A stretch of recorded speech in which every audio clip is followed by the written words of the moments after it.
দর্শক, Pakistan super league পিএসএলে আজ করাচি কিংসের বিপক্ষে 4 ওভার বোলিং করে 5 উইকেট নিয়েছে বাংলাদেশের leg spinner Rishad Hossain. Pakistan super league পিএসএলের সর্বোচ্চ উইকেট সংগ্রহের ক্যাপ এবং super power of the match পুরস্কার জিতেছেন রিশাদ হোসেন। আর পাকিস্তান সুপার লিগ পিএসএলের 2 ম্যাচে রেকর্ড করেছে বাংলাদেশের লেগ স্পিনার রিশাদ। দর্শক, ভিডিওটি না টেনে সম্পূর্ণ দেখার অনুরোধ রইল। করাচি ন্যাশনাল স্টেডিয়ামে টস জিতে আগে ব্যাটিং করতে নেমেছে রিশাদের দল লাহোর কালান্দার্স। এদিন 6 উইকেট হারিয়ে 201 রান তুলেন লাহোর কালান্দার্স।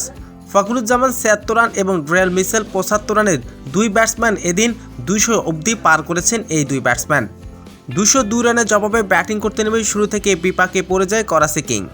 প্রথম ওভারে শাহিন শাহ আফ্রিদির বোলিংয়ে 2 ওপেনারকে ফেরান তিনি। মাত্র 1 রান করতেই 2 উইকেট হারায় করাচি কিং।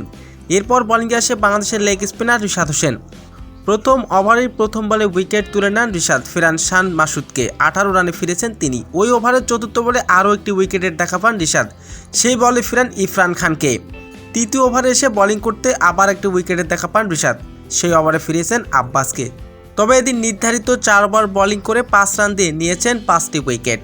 রিশাদের এমন বিধ্বংসী বোলিংয়ে এদিন সর্বোচ্চ জয়ের দেখা পেয়েছে লাহোর কালান্দার্স। তো দর্শক, রিশাদের এমন পিএসএলে বিধ্বংসী বোলিং আপনার কেমন লেগেছে দর্শক জানিয়ে দিন আপনার মূল্যবান মতামতটি কমেন্ট বক্সে।